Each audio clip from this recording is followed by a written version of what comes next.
আজ আমার একটা ইচ্ছে পূরণ হলো অনাকাঙ্ক্ষিতভাবেই। আমার নিজেরও জানা ছিল না যে আজকে এভাবে আমার ইচ্ছেটা পূরণ হয়ে যাবে। তো সকাল সকাল উঠে নর্মালি আমি যা যা করি সেগুলোই করলাম। অফিসে পাঠিয়ে দেওয়ার পরে হচ্ছে রুমের যে কাজগুলো থাকে সেই কাজগুলো ঝটপট করে নিলাম। আসলে ঝটপট বলতেও ঝটপট না, এই কাজটা করছি আমি 4 ঘন্টা লাগায়া। কারণ একা একা কেউ ফরমাইশ দেওয়ার মতো নেই। আর আমার নিজের রুম, নিজের সংসার, যখন যেটা মন চায় যেভাবে মন চাই সেভাবেই করি। আলহামদুলিল্লাহ আলহামদুলিল্লাহ আমার নিজের ঘরটা আমি যেভাবে পারি সেভাবেই ফেলে রাখি, যখন যেভাবে মন চায়। তো আজকের বাইরের ওয়েদারটা অনেক সুন্দর ছিল, আমি গান শুনতে শুনতে আমার সব কাজ কমপ্লিট করে ফেলি। আর এটা হচ্ছে সকালে দুপুরের খাবার হিসেবে, মানে একবারেই খেয়ে ফেললাম আমি। তো আমার খাওয়াটাও প্রতিদিন একরকম হয় না। আজকে ছিল রুই মাছ দিয়ে আলু পটল দিয়ে ঝোল করেছিলাম আর লাউ ভর্তা, সেটা দিয়ে দুপুরে আর সকালেরটা ম্যানেজ করে নিলাম। তারপরে আমি ফ্যান ক্লিনিংয়ের কাজে লেগে পড়েছিলাম। দুটো ফ্যানই হচ্ছে নষ্ট হয়ে গিয়েছিল, নষ্ট বলতেছি সরি, ময়লা হয়ে গেছিলো অনেক। তো সেগুলো পরিষ্কার করে নিলাম। আর সংসারের টুকটাক অনেক কিছু এখন তো নিজে নিজে করতেছি, তো প্রত্যেকটা জিনিসের প্রতি কেন জানি না একটা অদ্ভুত মায়া কাজ করে, একটা অদ্ভুত টান কাজ করে। আর এই ফ্যানটাও আমি অনেক শখ করে কিনেছিলাম যখন অনেক গরম ছিল।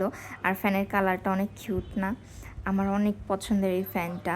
তো নিজের ঘরে যখন জিনিসগুলো কিনতেছি বা করতেছি তখন প্রত্যেকটা জিনিসের প্রতি কেন জানি না অনেক মায়াটা কাজ করে। আমার মনে হয় সবারই এইরকমই হয়। আর আমার যেটা খুব মানে ভয় লাগে আমি সেই কাজটাই বেশি বেশি করি। আমার একা একা থাকতে অনেক ভয় লাগতেছে, তারপরেও আমি কিন্তু হরর মুভি দেখা বাদ দিই না, আমি হরর মুভি দেখতেই থাকি। আর বাইরে এত সুন্দর ওয়েদার ছিল, তো আমি শুধু বাইরে ক্লিপই নিছি আর অনেকক্ষণ আমি বারান্দায় দাঁড়ায় থেকে হাওয়া খাইছি, যা সত্যি কথা। আর আমার রুমের এই পার্টটা আমার অনেক পছন্দ বলতে গেলে। আর দেখতে দেখতেই বৃষ্টি চলে এলো, বৃষ্টি উপভোগ করতেছিলাম। তো বৃষ্টি পড়তেছিল, আকাশটা অনেক সুন্দর ছিল, আকাশটা মোটেও মেঘলা ছিল না, আকাশটা অনেক ক্লিয়ার ছিল। তারপর বৃষ্টি হচ্ছিল, আর বৃষ্টি হওয়ার মুহূর্তের এই মুহূর্তটা আমার অনেক ভালো লাগে। আর আমার রুম থেকে এই সিনটা আমার অনেক ভালো লাগে দেখতে। তো এটা আমার একটা ফেভারিট প্লেস হয়ে গেছে।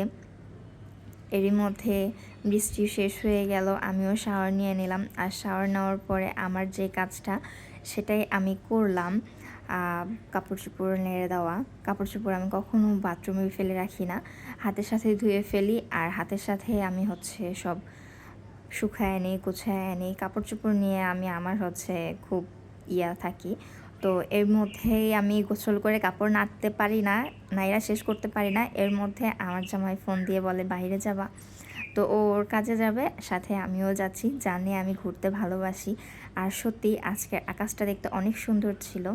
তো ওর কাজটা কমপ্লিট করতে গেছে আর আমি বাইরে ওর জন্য ওয়েট করতেছিলাম। বাইরে এখানে ছেলেপেলেরা ক্রিকেট খেলতেছে, সেটা দেখতেছিলাম। এর মধ্যে নিউ মার্কেটে যেয়েও কিছু টুকটাক কেনাকাটা হয়েছে। আর এর মধ্যে আমার বললাম যে একটা শখ পূরণ করতে চলে যাব, তো এটা অনাকাঙ্ক্ষিতভাবেই ছিল। তো বাইকে চড়ে যাচ্ছিলাম, তখন এই দোকানটা দেখে আমরা দাঁড়িয়ে যাই আর একটা মিরর নিয়ে ফেলি, যেটা আমার অনেক দিনের ইচ্ছা ছিল।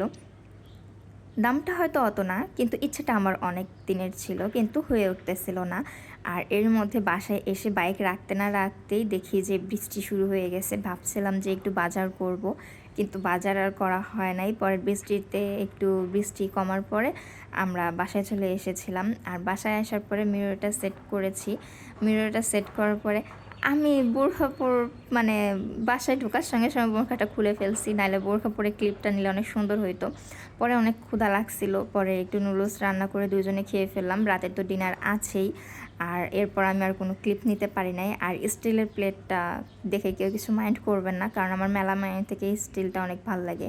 বাসায় এসে আর কোনো ক্লিপ নিতে পারি নাই, ফোনটা চার্জে দিয়ে দিছি। তো দিনটা আমার অনাকাঙ্ক্ষিতভাবে অনেক সুন্দর কেটে গিয়েছে। সকালটা মন খারাপ নিয়ে শুরু হলো, শেষটা ভালো হয়েছে।